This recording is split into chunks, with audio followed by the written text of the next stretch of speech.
Hello কলিজার বন্ধুরা, আমি পাখি চলে এসেছি তোমাদের জন্য মজার একটি গল্প নিয়ে। তবে গল্পটি শোনার আগে অবশ্যই হেডফোন ব্যবহার করো, কারণ গল্পটি শোনার পর থেকে তোমাদের আকাঙ্ক্ষা আরো তীব্র হয়ে যাবে। তাহলে চলো দেরি না করে গল্পটি শুরু করা যাক। দিশা বাহিরে এসে দেখে তাদের কলেজের ফ্রেন্ডরা এসেছে আর তার শাশুড়ি তাদের সাথে বসে গল্প করছে। দিশা তাদেরকে দেখে ভয় পেয়ে গেল।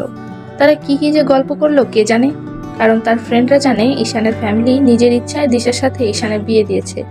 এদিকে ঈশানের মা জানে না যে ঈশান আর দিশা একই কলেজে পড়াশোনা করেছে। তারা দুজন প্রেমিক প্রেমিকা। দিশা কোনো কথা না বলে চুপ করে আছে। তার ফ্রেন্ডরা বলল, কিরে, আমাদেরকে কি চিনতে পারছিস না বিয়ে করে ভুলে গেলি?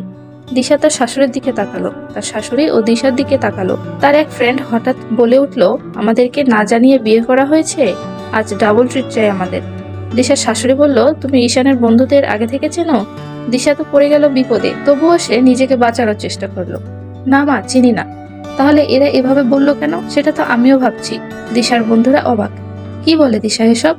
দিশার এক বন্ধু দিশার কাছে এগিয়ে এলো। তুই এসব কি আবোল তাবোল বকছিস? তুই কি ঠিক আছিস? দিশা বলল, আপনারা বসেন, আমি আপনাদের বন্ধুকে ডেকে দিচ্ছি। এই বলে সে তাড়াতাড়ি করে রুমে যেতে ধরলো।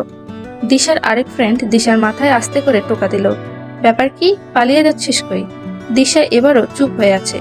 কি বলবে এখন সে ভেবেই পাচ্ছে না সেটা। ঈশানের মা কিছুই বুঝতে পারলো না। তিনি বললেন, তোমরা এসব কি বলছো? আর দিশা, তুমি এভাবে চুপ করে আছো কেন? আর ওরা এসব কি বলছে? দিশা তার শাশুড়ির প্রশ্ন এড়িয়ে গেল। দিশা দেরি না করে তাড়াতাড়ি রুমে চলে গেল। কিন্তু রুমে আবার ঈশান ছিল না।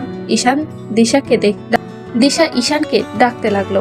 ঈশান বাথরুমে গেছে। দিশা বলল, তাড়াতাড়ি বের হোক, এদিকে তো অঘটন ঘটে গেছে, আমাদের ফ্রেন্ডরা এসেছে।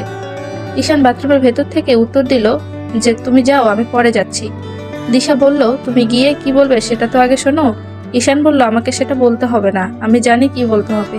দিশা আবার চিৎকার করে বলল, তুমি বলবে তারা শুধুমাত্র তোমার ফ্রেন্ড হয়, আমার কিন্তু না। ঈশান বলল, ঠিক আছে ঠিক আছে, তুমি যাও। দিশা আবার বাহিরে গেল। কিন্তু তার শাশুড়ি এখনো সেখানেই আছে। তিনি দিশা আর তার ফ্রেন্ডের এমন ব্যবহার দেখে আর কোথাও যাচ্ছে না। তার সন্দেহ হতে লাগলো। ঈশান আসলো। সে এসে বলল, আপনারা ভালো আছেন? আর আমাদের বাসা চিনলেন কি করে? ঈশানের এক বন্ধু এগিয়ে আসলো। দোস্ত, কি বলছিস এসব? তুইও আমাদের চিনতে পারছিস না? দিশা ঈশানকে একটু সাইডে নিয়ে গেল আর বলল, কি বলছো তুমি এসব? এরা তো তোমার বন্ধু, তুমি আমার বন্ধু ভাবছো কেন? ঈশান বলল, তুমি না বললে যাতে ওদেরকে না চেনার ভান করি? দিশা রাগ হয়ে বলল, আরে পাগল, সেটা আমার কথা বলেছি, তুমি ওদের চিনবে, আমি চিনতে পারবো না। ঈশানের মা এবার রেগে গেল। হচ্ছেটা কি এখানে? দিশাও চেনে না, তুইও চিনিস না, এরা আবার বলছে দুজনই তোদের ফ্রেন্ড। ঈশান পড়ে গেল বিপদে। সে এখন কি বলবে? সে দিশাকে টোকা দিল, কিছু একটা বলো। দিশা হঠাৎ করে বলে উঠলো, আপনারা ভুল বাড়িতে এসেছেন, আমরা আপনাদের চিনতে পারছি না, প্লিজ চলে যান। ঈশানের এক ফ্রেন্ড বলল, আমরা তোদেরকে না বলে এসেছি সারপ্রাইজ দিব বলে, কিন্তু আমরা তো নিজেরাই সারপ্রাইজ হয়ে গেলাম।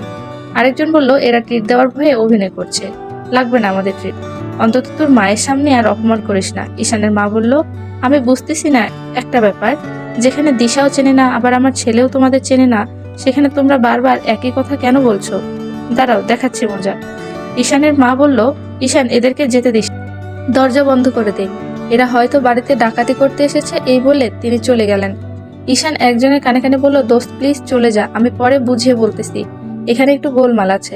মা জানে না আমাদের সম্পর্কের কথা। ঈশানের মা বাসার দারোয়ানকে বলল, গেট বন্ধ করে দাও, বাসায় চোর ঢুকেছে। ঈশানের মা পুলিশকে ফোন করলো যে বাসায় চোর এসেছে। এদিকে ঈশান তার বন্ধুদেরকে পালানোর জন্য সাহায্য করলো, কিন্তু সব দিক দিয়ে বন্ধ ছিল। ঈশান তাদের ঘরের প্রাচীরের উপর একটা মই রেখে এক এক করে সবাইকে উপরে উঠালো আর বলল, ঝাঁপ দে সবাই। কিন্তু তারা জানালো এত দূর থেকে ঝাঁপ দেওয়া যাবে না। ঈশান বলল, তোরা তাহলে কিছুক্ষণ প্রাচীরের উপরেই দাঁড়িয়ে, আমি মইটা ওই পাশে নিয়ে যাচ্ছি। ঈশান তাই মই নিয়ে অন্য সাইডে যেতে ধরলো।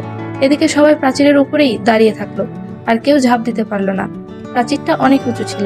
ঠিক সেই মুহূর্তে পুলিশের গাড়িও আসলো। সবাই পুলিশের গাড়ি দেখে তাড়াহুড়ো করে ঝাঁপ দিল, কিন্তু আর দৌড়তে পারলো না কেউ। সবাই ওখানেই বসে পড়লো আর পা ধরে কাঁদতে লাগলো, কারণ ঝাঁপ দেওয়ার কারণে তারা সবাই পায়ে ব্যথা পেয়েছে। এখন কি হবে? একজন ঈশানকে ফোন দিল, দোস্ত, আমরা তো হাঁটতে পারছি না, পায়ে অনেক ব্যথা পাইছি, কিছু একটা ব্যবস্থা কর। ঈশান তাদেরকে বাঁচানোর জন্য বাহিরে এলো, কিন্তু এসে দেখে পুলিশ গাড়ি থেকে নেমেছে। ঈশান তাই পুলিশকে বাড়ির ভেতর নিয়ে যেতে ধরলো। হঠাৎ পুলিশেরা ঈশানের বন্ধুদের দেখে ফেললো। তারা সেখানে গেল। ঈশান বলল, স্যার আগের বাড়ির ভেতরে চলুন, চোরগুলো তা না হলে পালিয়ে যাবে। পুলিশ কোনো কথা শুনলো না। পুলিশ, তোমরা এখানে এভাবে বসে আছো কেন? ঈশানের বন্ধুরা কি বলবে ভেবে ঈশান হঠাৎ বুদ্ধি করে বলল, স্যার এরা আমার বন্ধু হয়। ঈশান তার বন্ধুদের বলল, তা তোরা এখানে কেন? ঈশানের বন্ধুরা চুপ হয়ে থাকলো। তখন ঈশান বলল, স্যার চোরগুলো আমার ফ্রেন্ড পরিচয় দিয়ে বাসায় ঢুকেছিল, তাই হয়তো এদেরকে বেঁধে রেখেছিল যাতে এরা ভেতরে যেতে না পারে। পুলিশ বলল, কই এদেরকে বেঁধেছে? হাত তো খোলা। তখন এক ফ্রেন্ড বলল, স্যার আমাদের পায়ে আঘাত করেছে, তাই আমরা আর হাঁটতে পারছি না। সেই কথা শুনে পুলিশ বলল, এদেরকে বাড়ির ভেতর নিয়ে চলো, এদের ট্রিটমেন্ট দরকার আছে। ঈশান বলল, স্যার বাড়ির ভেতর নিয়ে গেলে কি হবে? তার চেয়ে আমি এদের হাসপাতালে পাঠিয়ে দেই, আপনারা বাড়ির ভিতরে গিয়ে চোর খুঁজুন। পুলিশেরা ঈশানের কথা শুনে বাড়ির ভিতরে গেল। এদিকে ঈশান এদেরকে একটা গাড়ি ঠিক করে পাঠিয়ে দিল আর বলল, দোস্ত পরে দেখা করছি, আর আমাকে মাফ করে দিস। তার এক বন্ধু মুখ ভেঙচিয়ে বলল, মাফ করলে কি আমাদের কষ্ট কমবে? কি হয়রানিটাই হলাম আজ, সারা জীবন মনে থাকবে। সারপ্রাইজ দিতে এসে নিজেই সারপ্রাইজড হয়ে গেলাম। তার এক বন্ধু প্যান্টের পকেট থেকে একটা চেন বের করলো আর বলল, এটা তোদেরকে গিফট দেবো বলে এনেছিলাম, কিন্তু তা তো আর দেওয়া হলো না, ধর এটা দিশাকে দিস। ঈশান হাঁ করে তাকিয়ে থাকলো। সে এখন এটা কি করে নেয়? আবার ভাবলো, না নিলেও তো এরা মন খারাপ করবে। ঈশান, তোরা রাগ করিস না প্লিজ, পরিস্থিতিটা বোঝার চেষ্টা কর। ঈশানের বন্ধুরা কিছু না বলে চলে গেল। এদিকে পুলিশ কোনো চোর খুঁজে না পেয়ে তারাও চলে গেল। ঈশানের মা ঈশানের উপর রাগ হলো, চারদিকে বন্ধ ছিল, তবুও চোর কি করে পালালো। ঈশান তার মায়ের সাথে আর অযথা তর্ক করলো না।